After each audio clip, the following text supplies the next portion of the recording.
塞罗那是一座有着2000年文明的古老城市，是加泰罗尼亚自治州的首府。在现代，人们往往是通过1992年的第25届巴塞罗那奥运会以及盛产大牌球星的著名足球俱乐部而熟悉巴塞罗那这个名字的。但在艺术家的眼中，巴塞罗那是一座不折不扣的艺术殿堂，一块上帝加持的艺术圣地。这里也被西班牙大作家塞万提斯称为世界上最美的城市。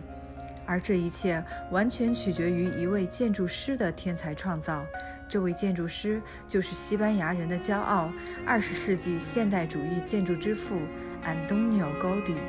一生有7处建筑作品被列入世界文化遗产。他在建筑领域里面的辉煌成就，就相当于达芬奇、毕卡索、梵高给人类艺术史带来的贡献。而巴塞罗那就是高迪建筑艺术的大本营，所以人们也称这里为高迪之城。全球最著名的旅行指南《孤独星球》也有一个建议：如果你一生当中只有1次旅行的机会，那你就一定要去巴塞罗那看看高迪的建筑。那就让我们一起走进巴塞罗那，探索高迪的神秘世界，了解这位上帝的工匠梦幻般的人生传奇吧。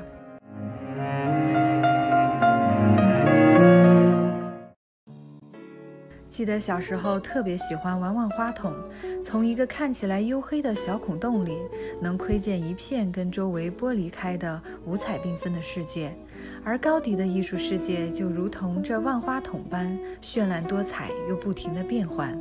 高迪从小就喜欢观察大自然，所以他的建筑灵感全部都来自于自然。首先就不得不提他的成名作《圭尔公园》。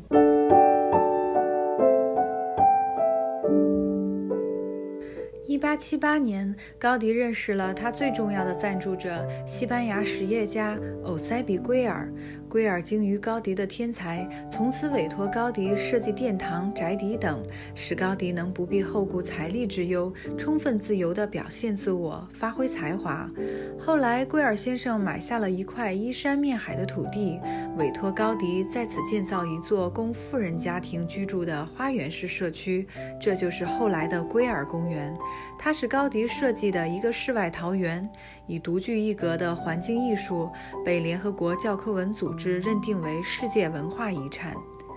圭尔公园入口处的2栋建筑表面包覆着亮丽的釉彩，造型如糖果屋一般。看到它们的可爱模样，就已止不住好奇，一个公园这样开端，其他部分该是如何展现的呢？在这个仿佛是为孩子创造的童话般的公园里，最吸引人的自然是那个可以眺望地中海的大平台。当年在高迪的设计构思中，这里是花园城的居民休闲聚会的公共空间。攀上巴塞罗那的高点，眺望远处的蓝色大海，直到地中海的尽头，高迪把艺术趣味放在了巴塞罗那的制高点。平台周围的一圈座椅蜿蜒4、5栋的长龙，状如起伏的海浪，不仅最大限度地利用了空间，还营造出了诗情画意的休憩环境。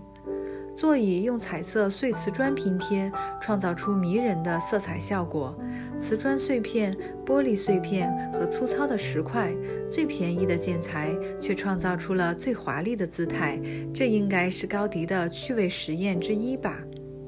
平台的下面就是摆筑厅，高迪原规划用它做花园城的市集，以方便居民购物。上面是休闲区，下面是商业区，让2个不同功能的公共空间融为一体，这是高迪的神来之笔，体现了实用功能与审美意趣的巧妙融合。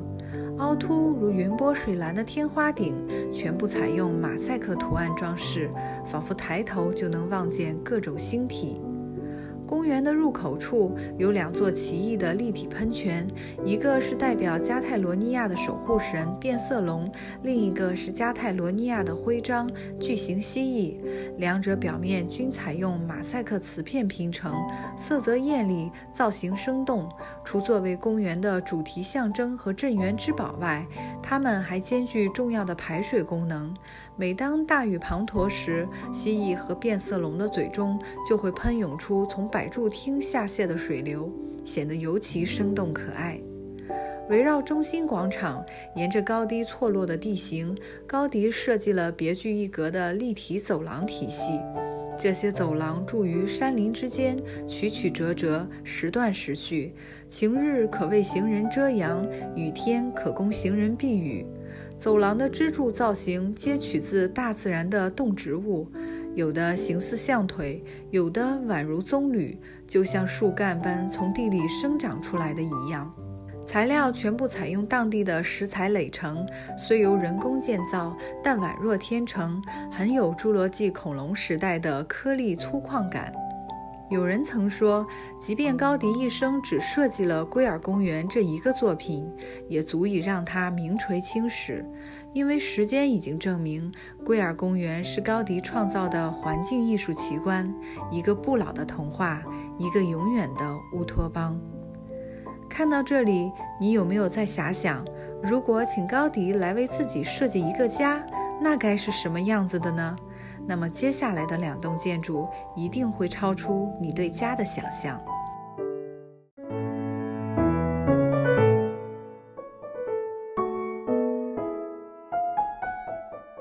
漫步在格拉西亚大道，想必你一定不会错过巴特罗之家这座色彩鲜艳的建筑。在市区横平竖直的混凝土建筑中，巴特罗之家波浪状的起伏造型和彩色镶嵌外墙装饰显得格外醒目。1904年，纺织富商巴特罗先生委托高迪对大楼进行翻修改建。高迪充分发挥了自己天马行空的想象力，最终巴特罗先生得到了一栋卓尔不凡的住宅。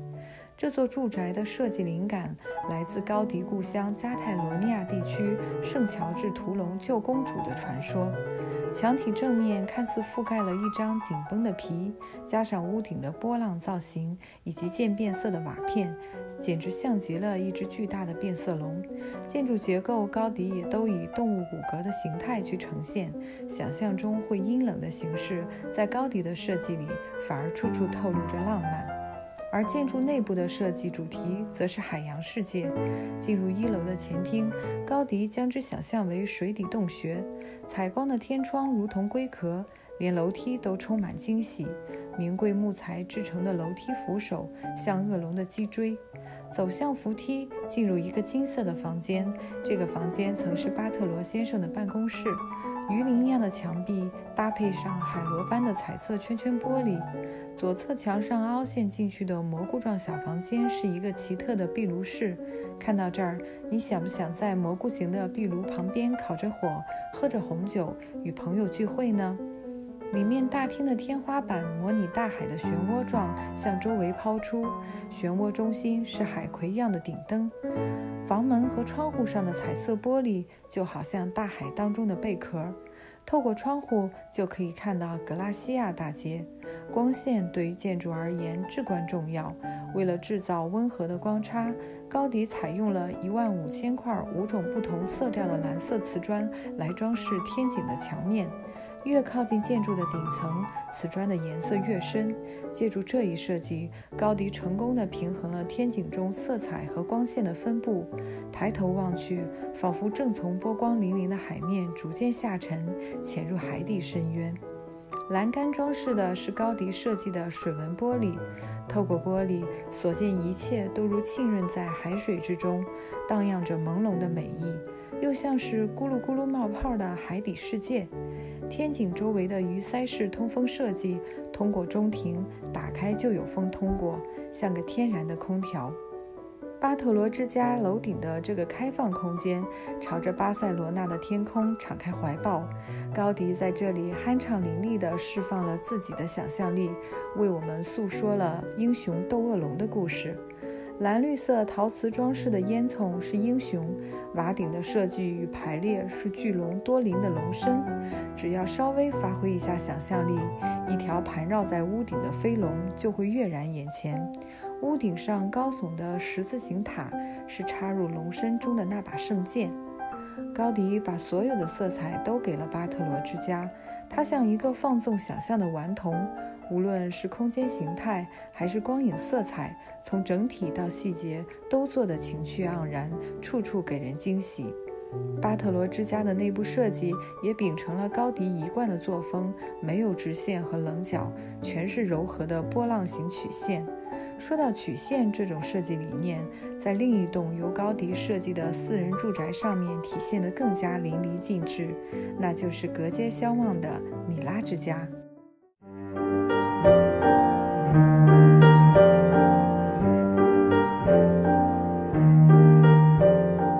米拉之家建于1906年至1912年间，富豪米拉先生无比欣赏高迪的才华，便出资请他为自己设计这栋私人住宅。这也是高迪设计的最后一处私人公寓。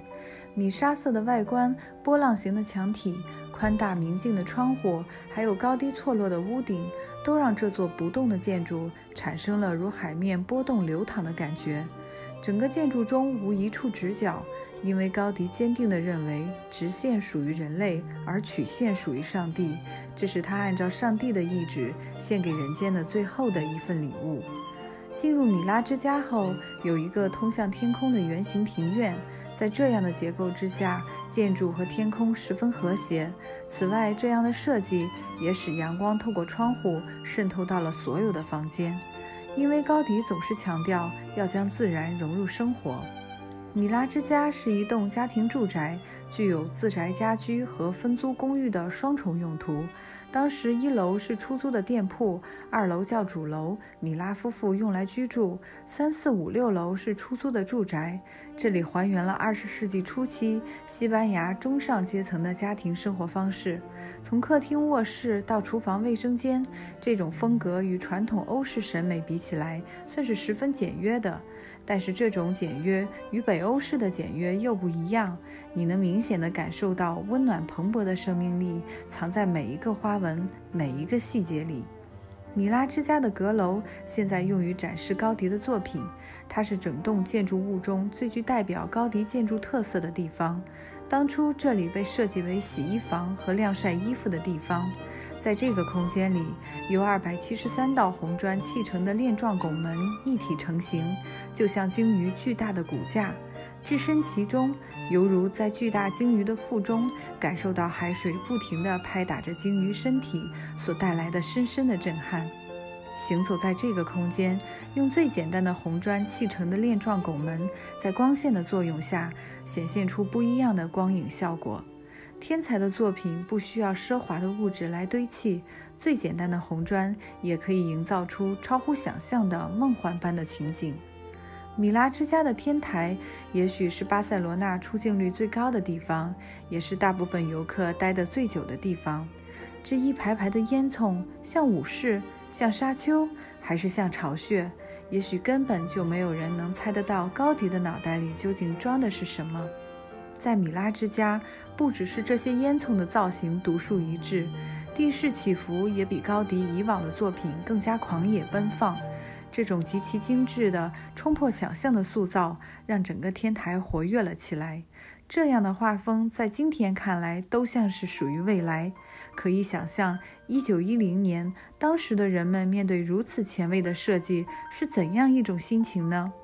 正如1000个人心中有1000个哈姆雷特，每个人眼中的米拉之家也不尽相同。它看起来怪异，却不荒诞。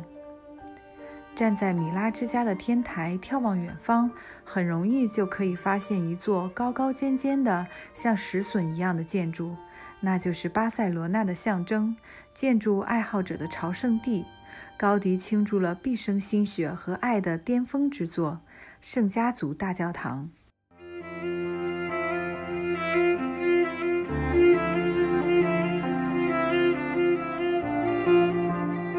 圣家族大教堂是一座宏伟的天主教堂，设计师高迪自1883年接手，直至1926年去世，仍未完工。这间教堂便成为了世界上唯一一座尚未完工就被列为世界文化遗产的建筑物。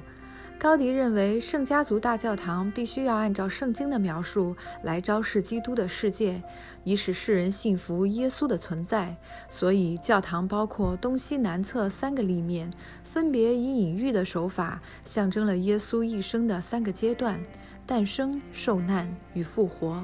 从开工至今的130多年里，它一直在不停的修建当中，目前只有1个东立面和塔尖部分竣工。从巴塞罗那地铁圣家堂站出来，遥遥相对的就是最常出现在镜头里的东立面。每当清晨，它被曙光照亮，寓意着耶稣降生人世。诞生立面是唯一在高迪去世时基本完工的立面，其雕塑的设计均出自建筑师本人之手。以基督的诞生为题，墙上的雕塑展现了由童贞玛利亚怀胎到基督长成的故事。因为主题是欢迎庆祝基督诞生，所以以欢喜愉悦的雕塑为主。人物衣纹生动，表情传神，仿若从墙上生长出来的一样，精灵般栩栩如生。与之相对的西立面，也就是受难面，是在高迪离世30年后才开始修建。雕塑群的风格为之一变，士兵面无表情地对耶稣的死下着赌注，修女们惊恐地看着耶稣被带走，被钉死在十字架上的耶稣瘦骨嶙峋，棱角分明的线条，大刀阔斧般的造型，冷峻的气氛更切中受难的主题。受难立面上的16格数独，无论是横着、竖着或是斜着相加，其和都是33，代表了耶稣死亡时的年龄。进入教堂，所有人几乎都是同样的动作，同样的表情，抬头仰望，然后惊讶、肃穆、感叹，最终满足的热泪盈眶。教堂内仿若原始森林，众多石柱像是森林里的树干，高耸入天。20多米的高柱体顶端分裂开来，就像硕大的树枝支撑着顶部。教堂内仍然看不到直线和平面，而是以波浪、螺旋、双曲线变换出无穷的组合，些许动感，些许魅惑。渺小的人类仿佛又回到了襁褓之中，置身于一片茂密高耸的奇幻森林，回到了诞生之初的年月。在圣家族大教堂，五彩斑斓的窗户记录了高迪最色彩的幻想。一面是以蓝绿色为主的冷色调，象征着诞生；另一面是以橙色、黄色为主的暖色调，象征着受难。刚好傍晚时分，阳光透过彩窗，整个教堂弥漫着梦幻的色彩，如同众神在狂欢，追逐着一场光影和色彩的游戏。当阳光打向石柱，四散开来，明亮又充满质感，就像印象派的油画。在圣家堂会经常邂逅彩虹一样的光幕，红黄橙绿交织着从天穹一泻而下，奥秘、曼妙、神圣，似乎真的触手可及。在这里，高迪对色彩的挥洒变成了对光的礼赞。高迪把毕生的心血都花在了圣家堂。1926年某天，他在教堂附近被刚开通的有轨电车撞倒，因为衣衫褴褛，他被当作流浪汉送到穷人医院，在那里不治身亡，留下了仅完成了1/4的圣家堂。2天后才被人认出身份，遗体最后安葬在圣家堂的地下墓室。巴塞罗那的市民纷纷涌来为他送葬，在教堂门前排起了长长的队伍。高迪离世后，他的追随者依然继续着他的信仰，直到今天，圣家族大教堂已经经历了5代建筑师。如果一切保障有序的话，预计将在2026年完工。有人将圣家族大教堂比作建筑史上的断臂维纳斯，经历了近100年的风风雨雨，它已经不仅仅是一座建筑，更是一种精神。